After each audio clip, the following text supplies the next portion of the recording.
Okay, so a few people asked how this combo is actually done and why I think Sigurd is such a strong card.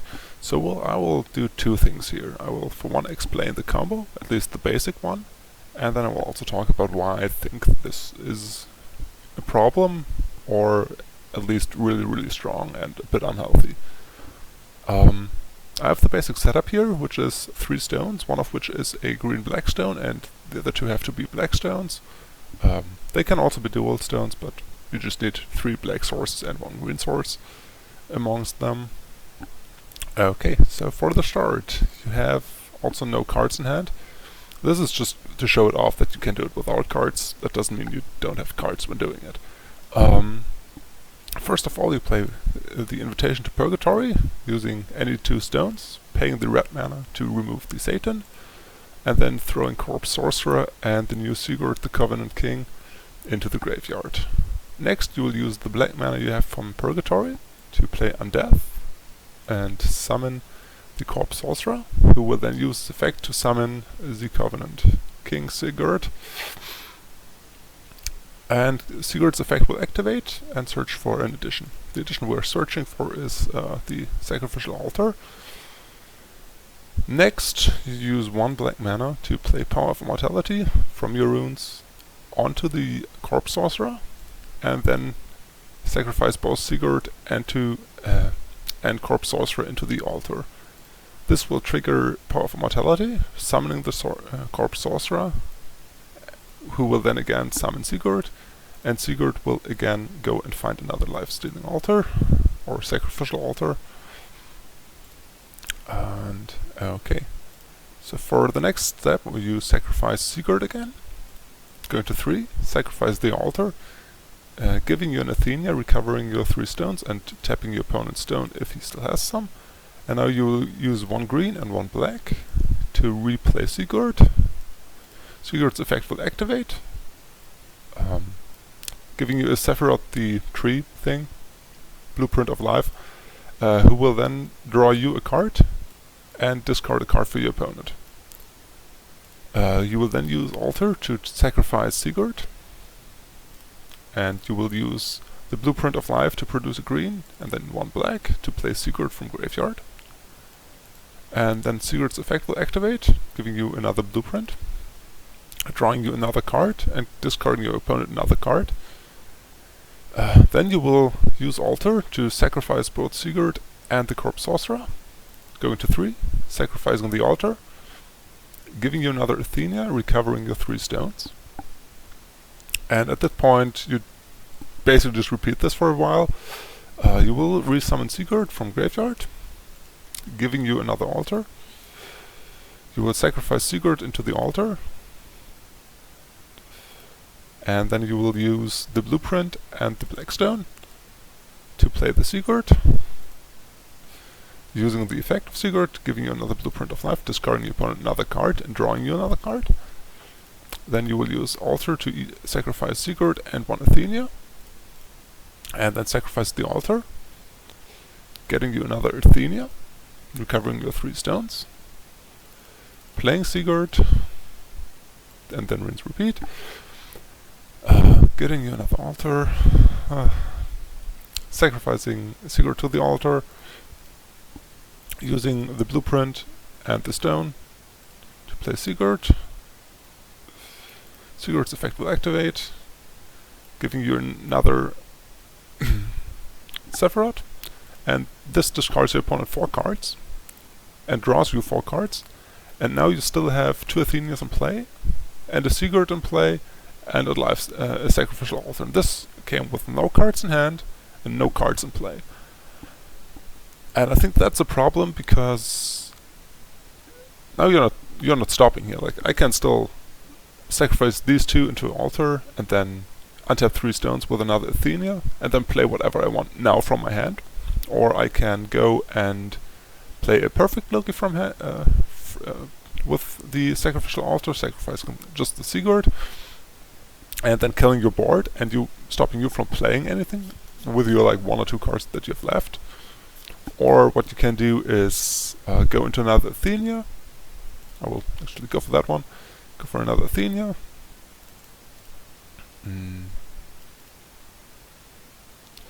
cover your stones, and use Blueprint to shuffle some cards from your graveyard back into your deck. In this case we will use a bunch of the Sephiroths, some of the altars, doesn't really matter here, and you play Sigurd, getting you another altar. And now what you can do is, if your opponent has no cards left in his hand, that's where this combo comes into play. After your opponent draws a card, you sacrifice these two into the altar, and then you sacrifice the altar, giving you another Sigurd. And now, in your opponent's draw step, after you drew the card, you get a Sephiroth, discarding the one card they just drew, and drawing you another card. And then you can also spend the last mana you have for Athena's effect to remove their graveyard. So now they have no hand and no graveyard, and whatever they have in play is contested by an 8/8 with Bane and just an 8/8. And if this goes on, you now also still have a full hand, because you probably have to discard cards at the end of your turn because you just drew 5 cards. And I think that's a problem. And yes, this combo is stoppable, but that doesn't make it fair in my opinion. That's like saying the Umra Altavir combo in Wanderer is fair. Yes, it's stoppable and it's very easy to interact with. Well, not easy, but it's doable. And in Wanderer we have a lot of more interactive tools. But the problem is, if I threaten to kill you for 3 mana, which this combo effectively is, like I'm discarding your entire hand, or most of it, and I'm killing your board, or I'm discarding even more from your hand, at that point, are you still playing the game? Like, I don't think so. That's, in my opinion, a problem. Like, being able to stop your opponent from playing the game for 3 mana is too fast. And the problem is also that I'm not relying on any cards drawn. Like, I have no combo pieces in here, and the only thing I need is 1 green-black stone, which is 83.3% to hit on turn 3. Assume you did not have a Layla. And that's threatening. Just, the opponent has to always play around this, and you can still play all of your normal things, because if your opponent ever taps out, you just instantly go and kill them. And that's scary, because it's just no investment. I'm not pretending to be like a full combo deck. Like, okay, I'm not happy if I draw a Sephiroth, but it's still gonna draw me a card for 1 mana, or 0 mana if I have an Athena in play. I'm not unhappy to draw a Sacrificial Altar. I'm not unhappy to draw an Athena. I'm quite unhappy to draw a Sigurd, but that's expected. There's a few dead cards in here, like there is Corpse Sorcerer, which we run 2 of, and also Sigurd, which we run 2 of.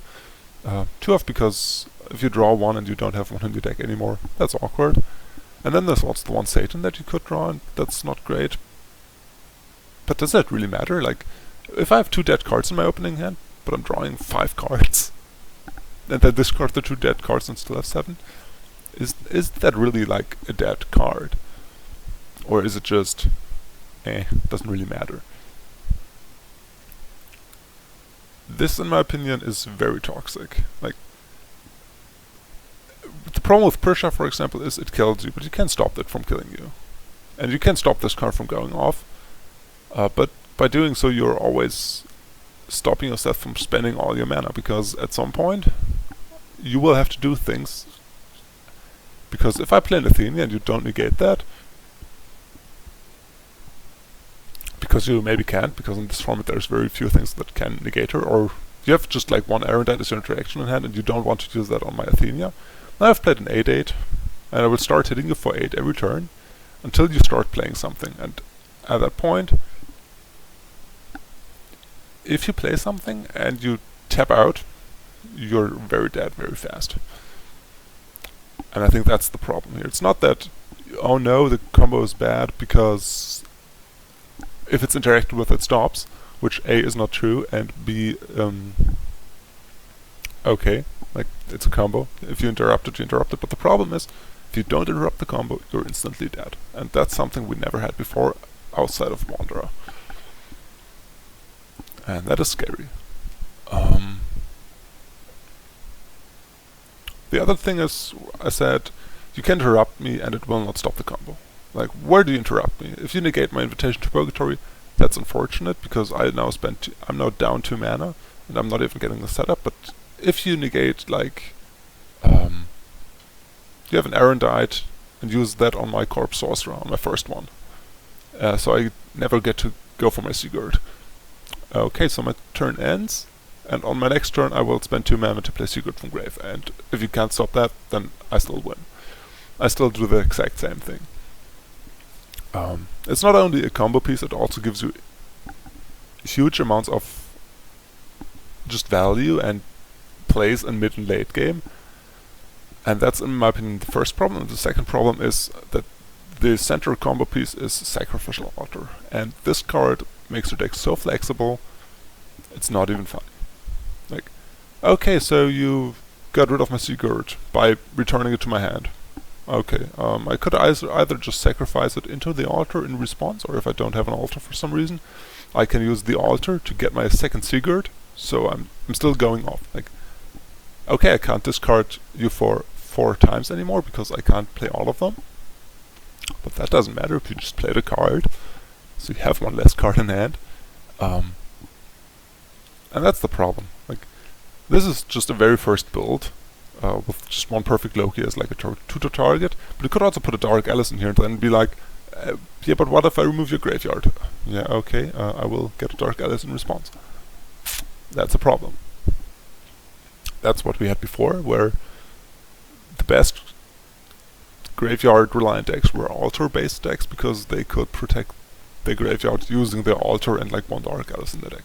And it doesn't even matter that you cannot pay for the card itself, because you will never play it from hand, you will always just get it in response to the grave targeting effect from altar. And I think that's why this card is a problem. It is a combo piece that allows very degenerate combos, but on top of that it is also a value tool that allows you to just play forever, basically, until it's removed or returned to hand. You can just play every turn. Every single turn you can just do something with your mana, and that's strong. That's something not every deck has, but it's also very scary very early. Like, it's faster than Prisha. If you just play a deck that has no interaction, like you play Prisha and I play this, I'm killing you before you kill me, because I'm down to 2000 on turn 3, because I jump blocked 2 of your attacks, and now you have no hand and no board. Okay, what are you gonna do? Like, unless you top deck the 4 mana spell and then roll perfectly to kill me on that exact turn by burning me in the face, you don't win anymore, because after that I'm gonna do it all again. I'm gonna take all the hand cards again, and this time I'm gonna do it also taking your the cards that you draw, and then you don't have a chance to come back into the game anymore. Same for Machina. Like, you build a big board, okay, I discard your hand, I kill your board, go, draw a card, have fun. What are you doing? Like, you can't build a board because I've perfect Loki'd you on your turn, which means you don't get to play a card that turn, and on the next turn I just do it all again. Like, I shuffle all my additions back into the deck with Athenia, and then I play Sigurd, getting an altar, sacrificing Sigurd, getting stuff, doing things. And now I'm good. And this is still a version that does not use like all the crazy pop-off cards. Like, this is just the basic combo. You can do so many things out of this. You can get a Mistletoe and then you use 2 0-mana runes to flip them up, and then get 2 Athenias back, and now you have 6 mana to spend on things. Like, why? You can use the 4 mana board wipe card that reanimates all cards from graveyard and then kills everything by just banishing everything you own into an altar and then just resummoning a bunch of Athenias and a bunch of Sigurds. And okay, like, you're now doing things, and your opponent doesn't get anything because obviously you remove your opponent's graveyard before playing the card. So you kill your opponent's board, you get a new board for yourself, and you can just keep playing. And this is still just out of 3 mana and not having a board and not having a hand. Like, if you have a Layla in hand, suddenly you can do a lot more. Like, just a Layla in hand. This was the start. This combo just started on 3 stones and nothing in play, but you could also start on 2 stones with a Layla in play, or on 2 stones with the coin and a Layla in hand, which is very scary because I will just set up the situation for that. real quick. So you have this. You hit the green black stone on turn 1. You play Freed from Altar on turn 1. You will search a Layla. And you don't even have to do it with the stone on turn 1, because you can just do it anyways. For turn 2 you recover, you call a second stone, you play this, and then you coin out Invitation. And from there you basically do this exact same combo, getting Altar, sacrificing the Layla into the Altar, and now you have the 1 mana you got from Layla to use on Powerful Mortality, on the Corpse Sorcerer, and do the exact same thing again.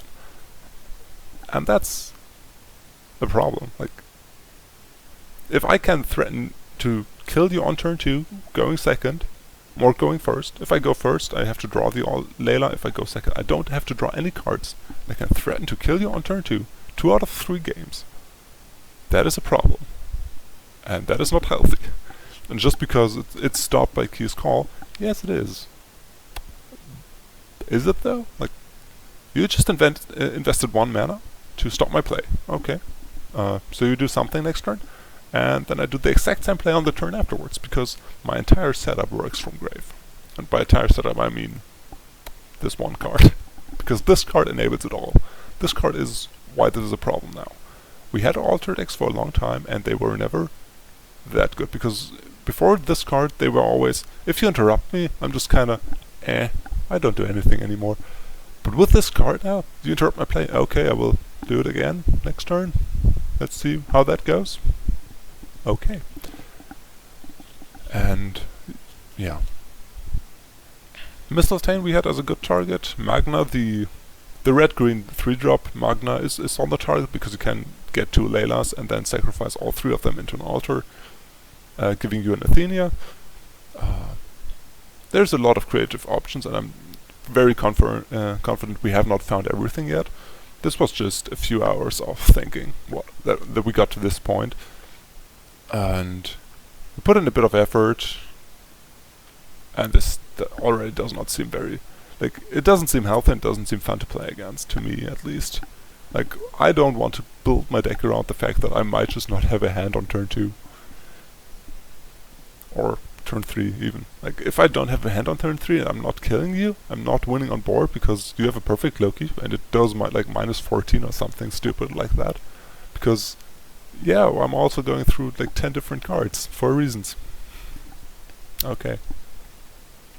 I think that's not fair. And I don't think that's okay. And yeah. Thanks for watching, I suppose. If you like what I do, don't subscribe, please don't. But let me know if you liked this video or the style of this video, and I will maybe do it again for another spoiler or other card ideas I have. If not, then that's fine. Thanks for watching anyways. Goodbye.